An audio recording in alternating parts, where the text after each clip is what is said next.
It's a real pleasure to be here, to share, to talk a little bit about some of my work, a little bit about the Rastafari community. You can go to the next slide, Mark.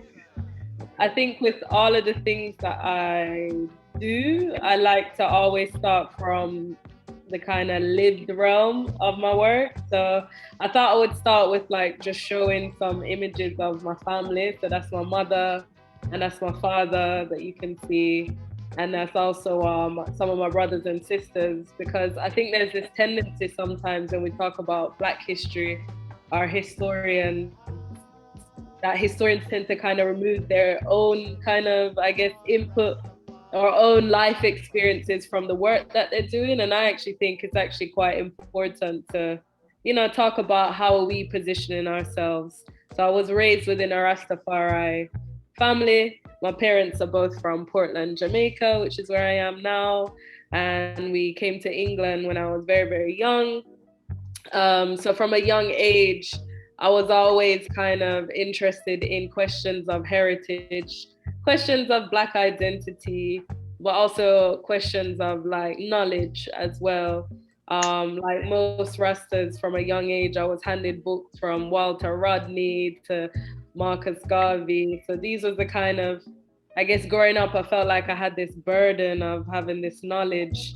And it's only now that I got slightly older that actually I'm realizing that it's quite powerful.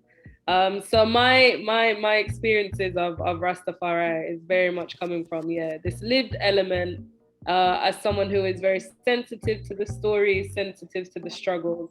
And I guess the work that I do is informed by, kind of bridging the gap between how we see ourselves and how others sees us. You can go to the next slide. I'm not really going to be talking too much about, there's a lot of things that you can say about Rasta, but I'm not going to go too into detail with the theology and so forth, because even Rastas themselves will be disagreeing. But I thought I would just put this quote from Muta Baruka, who is a Rastafari activist in Jamaica. And he says, people want to say Rasta religion, but there's a Rastafari experience. The nucleus of this experience is Haile Selassie. This is what is confusing to sociologists, historians, and anthropologists studying Rasta. They get it wrong because they're looking for a pattern to study. And it is an experience that cannot be studied in the same way as we study other religions. So I think this is an interesting and important starting point, in that I'm not really looking, this discussion is not really about, giving the answers, but really just trying to put forward a new set of questions, to understand the movement, specifically as it relates to community as well. And I guess that's one of the reasons why my work focuses specifically on the British element of the movement, because I think, unlike not only with Britain and, the involvement with the transatlantic slave trade and colonization, but there is something quite peculiar and particular about being in Britain that affords one certain experiences and opportunities that, for instance, the Bredgins and Sistrins have not got in Jamaica. You can go to the next slide. Um, I'm not going to go into the theology side, but I thought I would put this here in any case, just to kind of open it up. I mean, a lot of people say that Rastafari movement started in the 1930s, but you also have some elders that kind of describe it, which I think is quite interesting, describe it as a slave rebellion that moved into the 20th century. So the concept of time within movements such as Rasta is, it cannot really be applied in the same way as with other movements. But essentially in the 1930s, I guess it was when the movement was, Rastafari as a kind of calling out became acknowledged.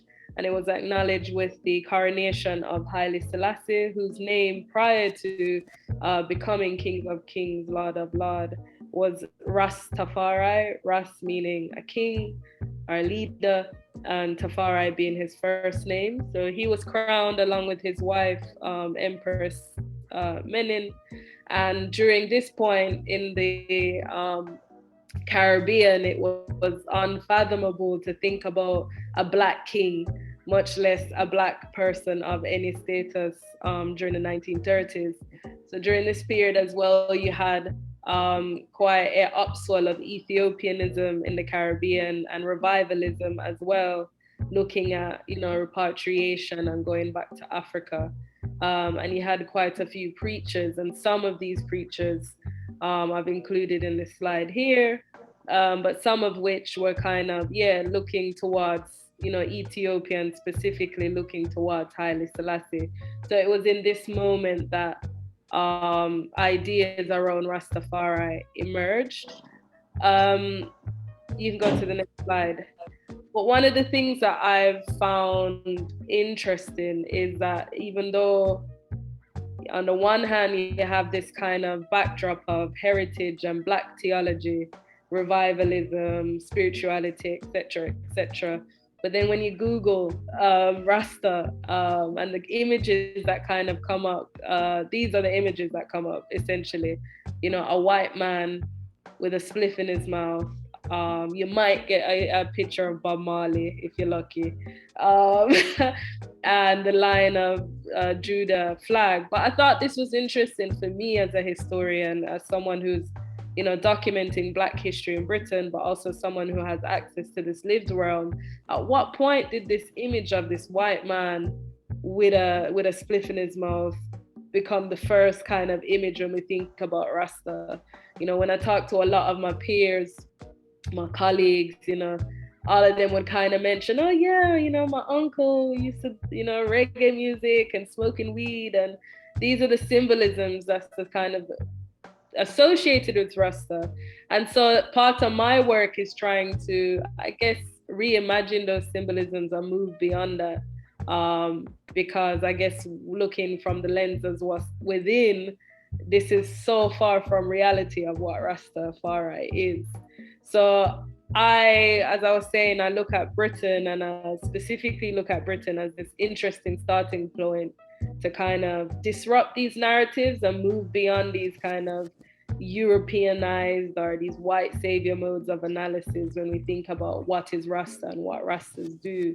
So why I call this presentation Rastafari as community intellectuals is a way to kind of move beyond that and to kind of center something different. You can go to the next slide. So some of the things, so I think what I was interested to do today is to just draw on a couple case studies that kind of moves beyond these myths.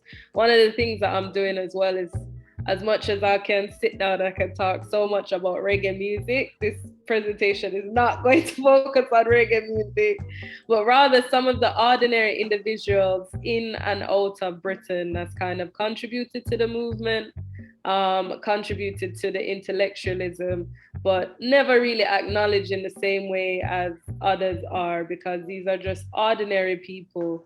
So one example of that is Papa Noel Daya. Not sure if anybody's heard of him, but for me, his story kind of represents something that is quite powerful in a sense, because I guess the narrative of around Windrush specifically, I always felt was always centering this narrative of, the colonial wanting to come to England and help out the mother country, which of course is a reality.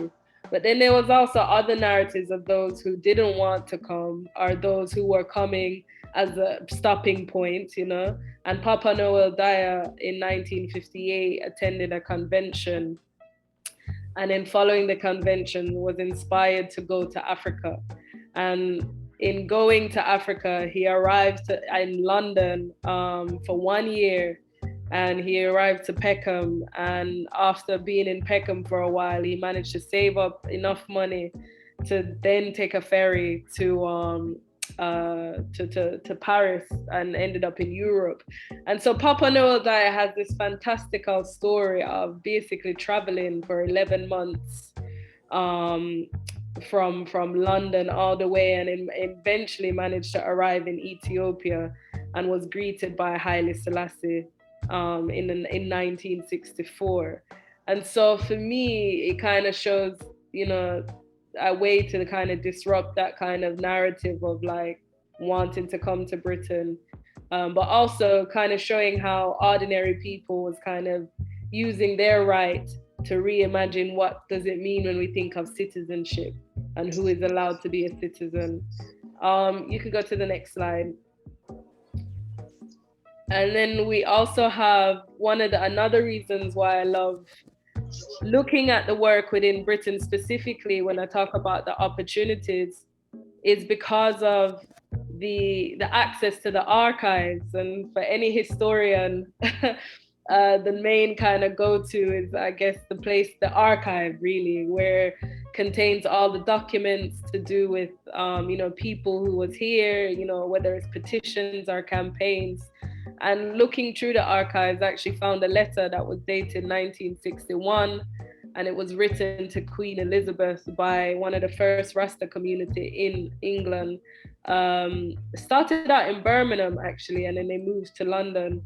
And they wrote to the Queen Elizabeth saying, this is a duty, we are here in England and we want to go home to Africa, and please send us home. Of course, Queen Elizabeth didn't reply to their letter, but I thought this was also another interesting scope to show the ways in which ordinary citizens was kind of reimagining and contesting British colonization and British rule in Britain, even arriving in Britain. And so you can go to the next slide, please. One of the things that I also found interesting as well, when I think about some of those images that I showed earlier about, weed smoking and white Rasta and these kind of notions of like criminality within the movement, is the way in which Rastafari has been almost removed from narratives when we talk about Black power. So when you think about Rastafari, you would more think about, the punks or, Teddy Boys, racism, maybe that, but you would never really think about like Black power activism in the same way. And so I guess my work, what I'm trying to do anyway, is trying to reinsert these kind of ordinary people within narratives of Black power in Britain. And so this picture here is from the People's Democratic Movement, which was one of the first Rastafari organizations in Britain. It was founded in 1965, and event following the People's Democratic Movement, the Universal Black Improvement Organization was founded 3 years later. And initially, the organization was based in West London, and it wasn't just specifically a Rastafari organization, but it was an organization that was basically for Black people in Britain. It was an organization that was dealing with heritage, that was dealing with youth being self-reliant in a Babylon, as they called it. And it attracted many people from C.L.R. James to even Darcus Howe. And yeah, it was founded at a time where, of course, Black power was just kind of taking off in Britain. But these kind of stories of the People's Democratic Movement is not really, once again, it's not really at the forefront of narratives of Rastafari in Britain. So I think the work that they were doing is quite profound in, once again, these ordinary citizens kind of locating themselves on the street corners, locating themselves, occupying houses, squatting in houses and occupying houses. And then these houses become these kind of radical sites of resistance, of unity, of help as well, in the community. You can go to the next slide.